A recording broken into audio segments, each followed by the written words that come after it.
ક્ષીર સમુદ્રમાં ત્રિકૂટ નામનો એક પ્રસિદ્ધ પર્વત, એમાં સર્વ સિદ્ધિઓ યુક્ત છે, બધી સિદ્ધિઓ છે. એ પર્વત 10,000 યોજન ઊંચો હતો. સોના, રૂપા, લોખંડ એવા એમાં 3 શિખરો હતા. એનાથી શોભાયમાન હતો. અને એ પર્વતમાં સરસ મજાનું જંગલ હતું. જંગલ 2 પ્રકારના હોય, એક ડરાવનું અને એક મીઠું જંગલ. એમાં ઘણી બધી હાથણીઓ સાથે એક ગજેન્દ્ર, એક હાથી રહે છે.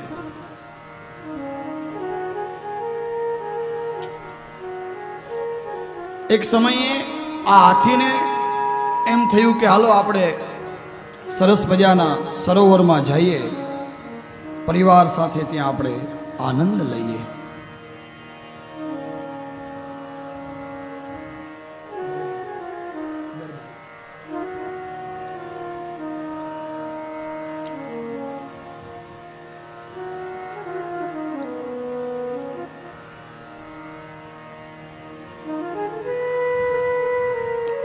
પોતાના પરિવાર સાથે ગજેન્દ્ર આવે છે, જલ ક્રીડા કરે છે. ભાગવતજીમાં બતાવ્યું છે, પોતાની સૂંઢથી પાણી પોતા પર ઉછાળે છે અને પરિવાર પણ ઉછાળે છે અને આનંદ લે છે એકદમ.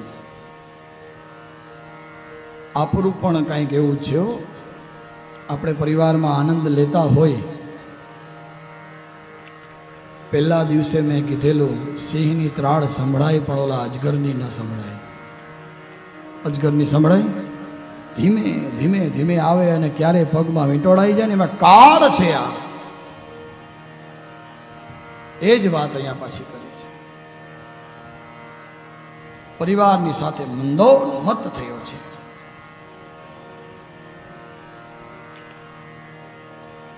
અને એ સમયે ત્યાં એક મગર આવે છે.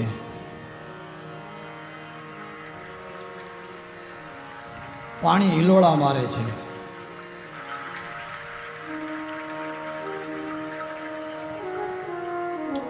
અને ગજેન્દ્ર તો એની મસ્તીમાં છે. બરાબર એની મસ્તીમાં હતો. એ સમયે ગજેન્દ્રનો પગ એ મગરે પકડી લીધો છે. શ્રીમદ ભાગવતજીમાં એવું લખ્યું, વહાલા શ્રોતાજનો, 1000 વર્ષ સુધી યુદ્ધ ચાલ્યું છે. અંતે પરિવારને એમ થયું કે હવે તો બધાએ આપણે મહેનત કરી, કંઈ કામ નથી આવ્યું. બધા વયા ગયા. કાલ જ કીધું તું ને, કાલ સવારે સરસ મજાનું સ્વાસ્થ્યની સગાઈ, હે ઘરમાં ઘણી વાર ન રાખે. કાલ જ કીધું તું ને. બસ આવી ગઈ જ વાત અહીંયા આવી છે. બધા વયા ગયા. લડતા લડતા 1000 વર્ષ વીતી ગયું. 1000 વર્ષ. હાથણીઓ થાકી, પરિવાર થાકી ગયો, બધા ભાગી ગયા. હવે જઈએ, હવે એનું જે થાય. અને ગજેન્દ્રએ હરિને પુકાર કર્યો છે. સુન લે પુકાર મેરી, અરે બંસી બજાને વાલે, સુન લે પુકાર મેરી. હે કૃષ્ણ, હે હરિ, હે ભગવાન. પણ ગજેન્દ્ર કોઈના નામથી બોલાવતો નથી. એટલે બધા દેવતાઓ આવે પણ કોઈનું નામ લે તો ને, કોઈનું નામ લેતો નથી. એટલે વિચારે છે, બધા આવીને પાછા વયા જાય કે જો આપણા નામથી બોલાવે, ફલાણા ભાઈ, તો આપણે મદદ કરવા જઈએ. પણ આ તો ભગવાને કહ્યું કે ભાઈ કોઈને નામથી બોલાવતો નથી, પણ મારે જવું જોઈએ. અને ભગવાન આવ્યા છે. પેલા તો પુકાર કરી છે ગજેન્દ્રએ. ગજરાજને પુકારા, હરિચડ ગરુડ આયા. ગજરાજને પુકારા, હરિચડ ગરુડ આયા. ગજરાજનો અવાજ કર્યો ગજરાજે, હે હરી, હે હરી, હે હરી. ભગવાને કીધું મારે જવું પડશે, અને ગરુડ ઉપર ચડી અને ભગવાન આવ્યા છે. ગજરાજને પુકારા, હરિચડ ગરુડ આયા. ગ્રહમાં રકે છુડાયા, ગ્રહમાં રકે છુડાયા. મોરા બંધન છુડાને વાલે, સુન લે પુકાર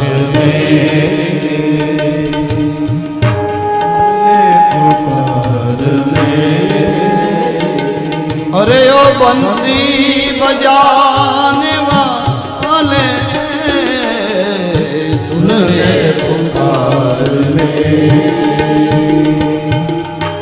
ભગવાને સાંભળ્યું કે આ અવાજ મને આવ્યો છે, મારે જવું જોઈએ, ભલે ને મારું નામ નથી લેતો.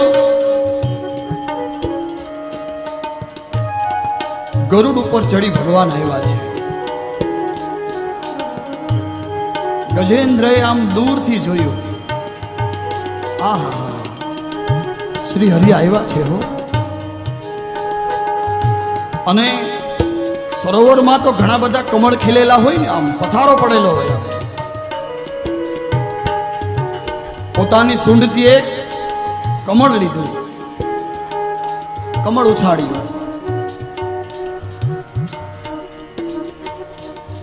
અને ભગવાનનો સન્માન કર્યું, ચરણમાં અર્પણ કર્યું.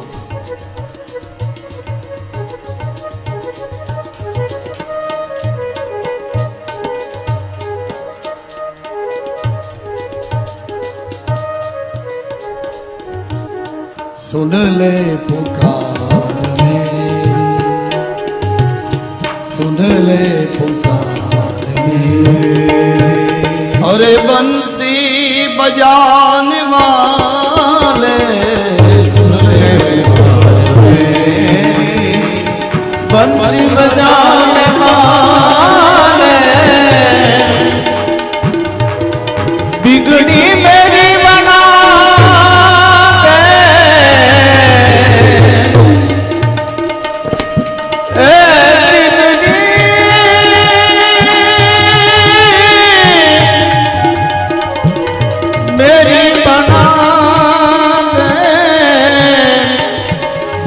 बनाने वाले, सुन ले पुकारे.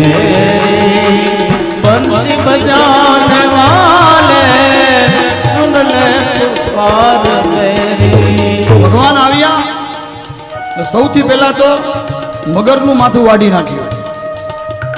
ભગવાને સાબિત શું કર્યું ત્યાં, મારા ભક્તનો પગ પકડે પેલા એને હું ગતિ આપું. પગ જ પકડ્યો છે ને. અને આવી રીતે ભગવાને સૌથી પહેલા એ મગરને ગતિ આપી, પોતાના ચરણોમાં લીધો. અને પછી ગજેન્દ્રએ ભગવાનની સ્તુતિ કરી છે.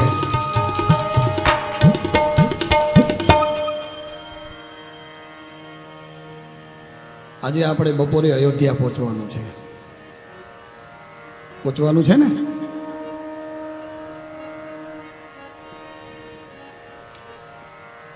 અને ગજેન્દ્રએ ભગવાનની સ્તુતિ કરી, આંખમાં આંસુ આવી ગયા છે.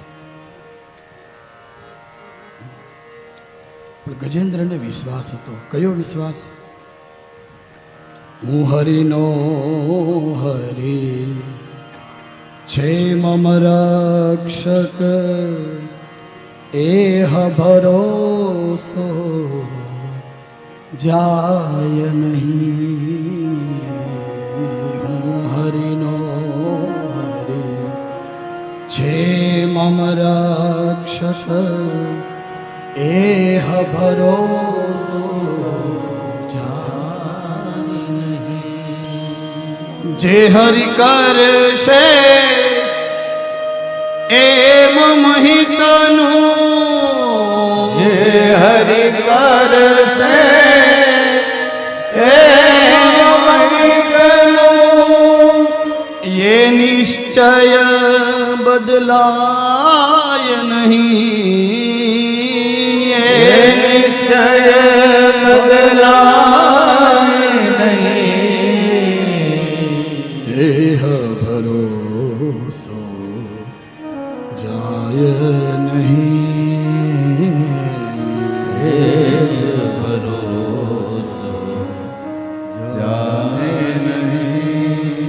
સુખદેવજી મહારાજ ને પૂછ્યું પરીક્ષિતે, ભગવાન આ ગજેન્દ્ર એની રક્ષા કરી ભગવાન એ કોણ?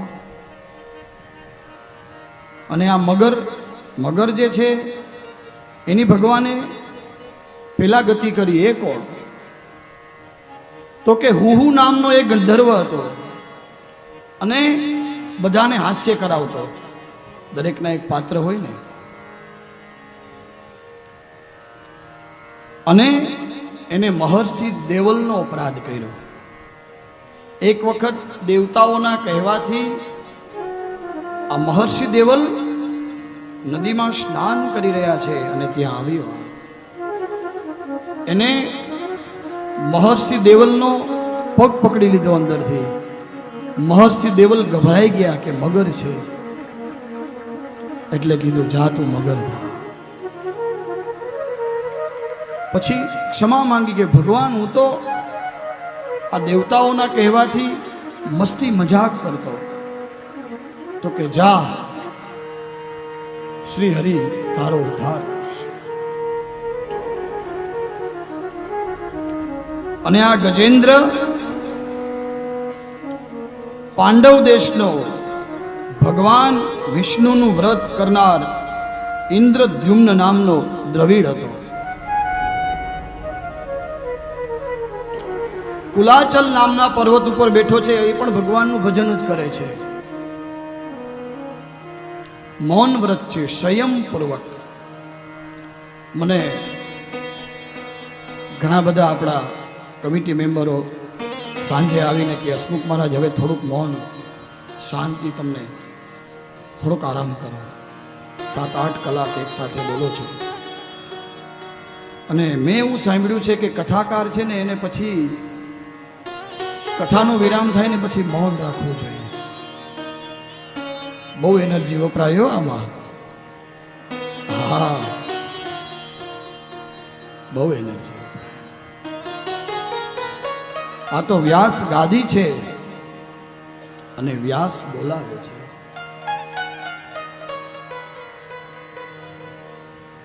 એ મૌન હતો, શ્રી હરિની જ ઉપાસના કરતો.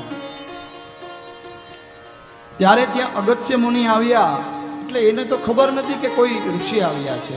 ઊભો ન થયો એટલે કીધું કે ગજેન્દ્રની જેમ બેઠો છે, જા ગજેન્દ્ર થા, હાથી થા. ભગવાને એનો ઉદ્ધાર કર્યો છે.